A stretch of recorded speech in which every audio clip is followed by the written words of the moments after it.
حضرت علی رضی اللہ عنہ کے یہاں چور لایا گیا، اونٹ چرایا، فرمایا کہ اونٹ سارے ایک سے ہوتے ہیں، تم اپنا سمجھ کے کھول رہے ہوں گے، دوسرے کا نکلا، ہاں چوری ثابت نہ ہو، مومن کی چوری ثابت نہ ہو، مومن کی چوری ثابت نہ ہو۔ اس نے کہا نہیں جی میں نے تو چرایا ہے۔ فرمایا بلاؤ جلاد کو۔ جلاد آ گیا، حضرت علی رضی اللہ عنہ اٹھ کے چلے گئے، مجلس ختم ہو گئی، مجلس ختم ہو گئی۔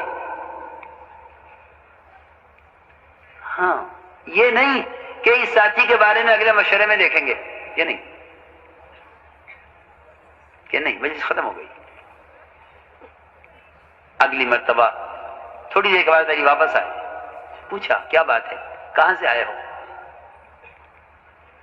تم نے چوری کی ہے؟ پچھلی ساری بات ختم۔ چور نے کہا نہیں جی میں نے چوری نہیں کی۔ فرمایا جاؤ چھٹی۔ ہاں لوگوں نے کہا نہیں کیا ہوا؟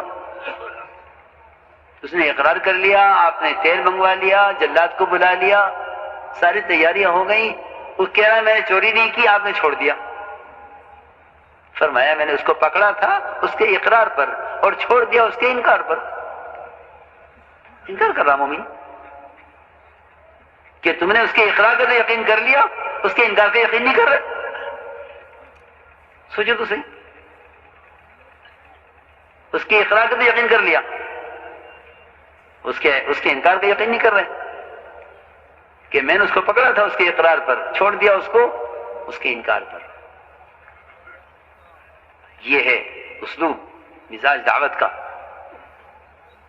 یہ اجتماعیت کے اسباب ہیں، اجتماعیت کا نسخہ ہے یہ کہ امت کی اجتماعیت اس طرح باقی رہے گی کہ مومن کے فعل کی اچھی تعویل کرو اور مومن کے عیب کو چھپاؤ، اس لیے کہ نہی عن منکر کہ کسی کو منکر سے روکنا، اس میں منکر سے روکنے والا جب کامیاب ہو سکتا ہے، منکر سے روکنے والا اس شرط پر کامیاب ہو سکتا ہے کہ وہ اس منکر کرنے والے کے منکر کی اس کے علاوہ کسی اور کو خبر نہ ہونے دے۔ میری بات بہت غور سے سننی پڑے گی۔ اگر وہ اس کے علاوہ کسی کو خبر نہ ہونے دے تو یہ مصلح ہے، مشفق ہے، اور اگر یہ کسی دوسرے کو خبر کرتا ہے اس کی غلطی کی تو یہ مفسد ہے، مصلح نہیں ہے، اس سے فساد ہوگا، سیدھی بات ہے۔ دعوت کا اسلوب بتلایا۔ عمر رضی اللہ تعالی عنہ گشت کیا کرتے تھے، نگرانی، ہاں نگرانی۔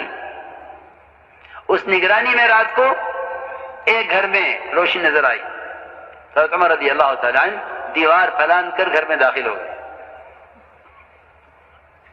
دیوار پھلان کر گھر میں داخل ہو گئے۔ دیکھا کہ ایک بڑے میاں ہیں اور شراب پی رہے ہیں اور گانے والی گا رہی ہے اور وہ مست ہیں، انہیں نہیں معلوم عمر پہنچ گئے۔ عمر رضی اللہ تعالیٰ اندر داخل ہو گئے۔ حضرت عمر نے فرمایا میں نے اس سے برا منظر کوئی نہیں دیکھا کہ ایک بوڑھا آدمی جو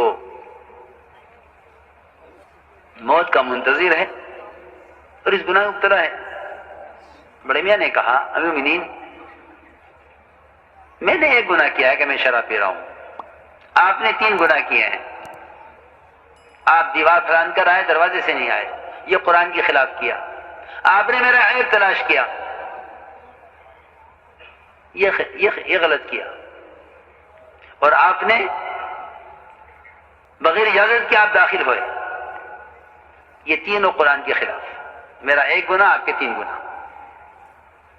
عمر رضی اللہ تعالیٰ عنہ اندر سے اپنے رونے کی آواز کو چھپانے کے لیے دانتوں میں چادر دبا کر نکلے، کیونکہ باہر عبداللہ بن مسعود کھڑے ہوئے تھے، ان کو بھی نہیں بتلایا کہ اندر کیا ہوا۔ میں کہنا چاہتا ہوں مشفق مصلح ہوگا. جو مشفق نہیں ہوگا وہ مفسد ہوگا، وہ اس سے فساد ہوگا. یہ حدیث میں ہے کہ جو آدمی مسلمانوں کی عیب جوئی کرے گا وہ مسلمانوں میں فساد پیدا کرے گا. یہ حدیث کا مفہوم ہے. انک ان اتبعت عورات المسلمین افسدتہم، کہ اگر تو مسلمانوں کے عیبوں کو تلاش کرنے میں لگ گیا تو تو ان کے درمیان فساد برپا کرے گا. یہ صحیح حدیث ہے. چنانچہ عمر رضی اللہ تعالی عنہ وہاں سے چپ کے واپس آ گئے اور بڑے میاں نے خیال کیا، بلکہ عمر کو خیال آیا کہ اب تک تو یہ چھپ کر پیتا تھا، اب اس نے دیکھ لیا میں نے کہ اس نے مجھے دیکھ لیا ہے، میرا اس کا آمنا سامنا ہو گیا گناہ کرتے ہوئے، اب تو یہ کھل کر پیے گا. کہ جب امی نے دیکھ لیا تو اب کس سے چھپانا، حجاب ہی ختم ہو گیا، حجاب ختم ہو گیا. بڑے میاں نے عمر کے پاس آنا چھوڑ دیا. عرصہ گزر گیا، پھر خیال آیا ایک دن کہ بات پرانی ہو گئی ہے، بھول بھال گئے ہوں گے، چلو چلتے ہیں. ہاں، ہمارے بہت سے ساتھی مشورے میں اس لیے نہیں آتے کہ خبر نہیں کیا ہوگا، خبر نہیں کیا ہوگا. ہاں نہیں، ساتھیوں کو قریب کرو، ساتھیوں سے رائے لو. ہمارے ساتھیوں کے درمیان حجاب نہیں ہونا چاہیے. چنانچہ بڑے میاں کچھ عرصے کے بعد آئے اور چھپ کر پیچھے بیٹھ گئے. حضرت عمر نے دیکھ لیا. حضرت عمر فرمایا بڑے میاں کو میرے پاس لاؤ. لو، بڑے میاں کہنے لگے آج سب کے سامنے اس رات کی بات کھلے گی اور سزا ملے گی، سزا ملے گی، بات کھلے گی. حضرت عمر نے فرمایا بڑے میاں میرے قریب آ جاؤ. بڑے قریب کیا اور حضرت عمر رضی اللہ عنہ نے ان کے کان میں منہ لگا کر فرمایا بڑے میاں میں نے اس رات کی بات کسی کو نہیں بتلائی. عبداللہ بن مسعود میرے ساتھ تھے، میں نے ان کو بھی نہیں بتایا کہ میں کیا دیکھ کر آیا ہوں. بڑے میاں نے کہا حضرت عمر سے ذرا کان قریب کیجئے. حضرت عمر کے کان میں بڑے میاں نے کہا مومنین، اس دن کے بعد سے میں نے آج تک شراب نہیں پی. یہ ہے بات اصل میں.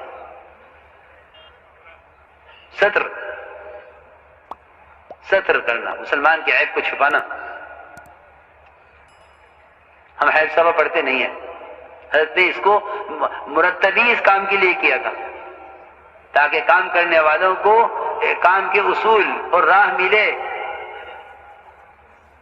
ہم نے حیض الصحابہ کو اپنے کام کا ضروری حصہ اور بھی تعلیم کا ضروری حصہ نہیں سمجھا، بالکل نہیں. عربوں میں اس کا عام دستور ہے اور ہمارے کام کرنے والوں میں اس کا بالکل معمول نہیں ہے. حضرت سے کہا گیا تھا کہ آپ کام پر اصول لکھ دیجئے تاکہ آپ کے بعد کام آپ کے اصول پر قائم رہے. فرمایا میں اسوہ نہیں ہوں، میں نمونہ نہیں ہوں. نمونہ صحابہ ہیں، حیض کا مرتب کی ہے، حیض صحابہ سے مرتب کی تاکہ ہم اپنے آپ کو اس کا پابند کریں، اس کا اپنے آپ کو پابند کریں. تو میں عرض کر رہا تھا کہ مفسد اور مصلح کا فرق یہ ہے کیونکہ جو کسی مسلمان کے گناہ کو دیکھ کر کسی کو جا کر خبر کرنے والا ہے وہ خدا کی قسم زنا سے بڑا گناہ کرنے والا ہے. مخبر کا گناہ زانی سے بڑا ہے، یہ پکی بات ہے، اس میں کوئی شک نہیں ہے، اس میں کوئی شک نہیں ہے. کیونکہ خبر فحش کو پھیلائے گا،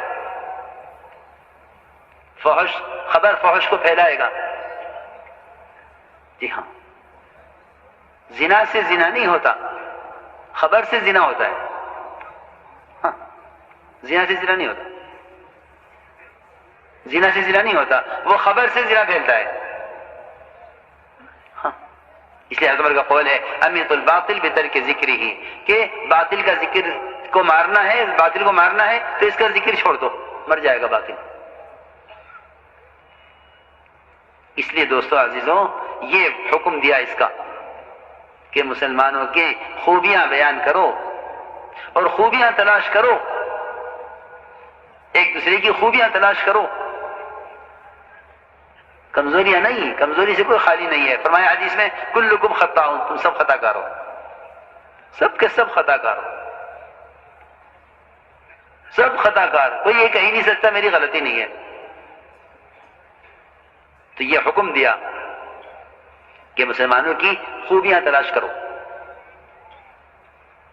جی ہاں، اگر ایک مسلمان کے اندر 99 برائیاں ہیں اور ایک خوبی ہے تو ہمیں ایک اس خوبی کی وجہ سے اس کا اکرام کریں گے، 99 خرابیوں کو نہیں دیکھیں گے۔ اس کا حکم ہے۔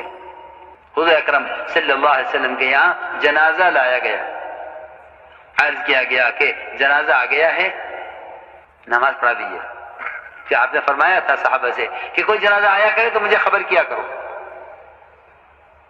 جنازہ رکھا ہوا تھا، آپ تشریف لائے، لیکن جنازہ بہت برے آدمی کا جنازہ تھا جو اپنی برائی میں مشہور تھا۔ حضرت عمر رضی اللہ عنہ جب دیکھا کہ اچھا اس کے جنازے پر آپ تشریف لا رہے، تو حضرت عمر رضی اللہ عنہ نے آپ کو اس کی نماز پڑھانے سے روک دیا،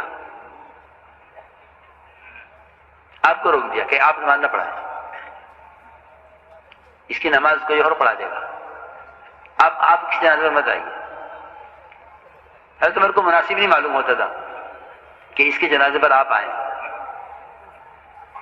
لیکن حضور اکرم صلی اللہ علیہ وسلم تشریف لائے اور مجمع سے پوچھا بھائی تم سب بتلاؤ اس مرنے والے کی کے اندر کوئی خوبی ہے؟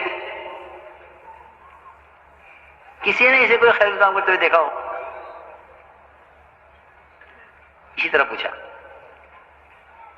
مجمع میں سے ایک صحابی نے عرض کیا اس مرنے والے نے فلاں فلاں موقع پر ایک رات اللہ کے راستے میں پہرا دیا ہے، یہ خوبی تلاش ہوئی، دیکھو اس انتہائی برے اور برائی میں مشہور آدمی کی اعلان کر کے خوبی تلاش کرائی گئی کہ جی ہاں انہوں نے فلاں موقع پر اللہ کے راستے میں ایک رات پہرا دیا ہے۔ آپ نے فرمایا جو آنکھ اللہ کے راستے میں پہرا دینے میں جاگی ہے وہ جہنم کی آگ نہیں دیکھے گی۔ یہ اعلان ہوا صحابہ میں مرنے والا مر گیا اور اس کی خوبی کہ اس کی خوبی کا اعلان ہو رہا صحابہ کے درمیان۔ فرمایا عمر پیچھے ہٹ جاؤ، تمہیں کوئی حق نہیں ہے کسی کے بارے میں یہ کہنے کا کہ یہ ایسا ہے، یہ ویسا ہے، یہ ایسا ہے، تمہیں اس کا کوئی حق نہیں ہے۔ فرمایا عمر صرف کسی کی فطرت کے بارے میں سوال کر سکتے ہو کہ مسلمان ہے یا غیر مسلم ہے، لیکن کسی کے عمل کے بارے میں تمہیں سوال کرنے کا کوئی حق نہیں ہے، یہ فرمایا روایت میں۔ میں عمر پیچھے ہٹ جاؤ، آپ نے نماز پڑھائی، میں عرض کر رہا تھا کہ اعلان کر کے خوبی تلاش ہو رہی ہے، اعلان کر کے خوبی تلاش ہو رہی ہے۔ یہ اسلوب ہے دعوت کا کہ اس کام کو کرنے کے لیے بہت وسعت قلبی چاہیے۔ کیا چاہیے؟ وسعت قلبی بہت، کیونکہ امت کو بنانا ہے، تنگ دلی سے ایک گھر کا نظام نہیں چلتا، پوری امت کو لے کر چلنے کے لیے بڑی وسعت قلبی چاہیے۔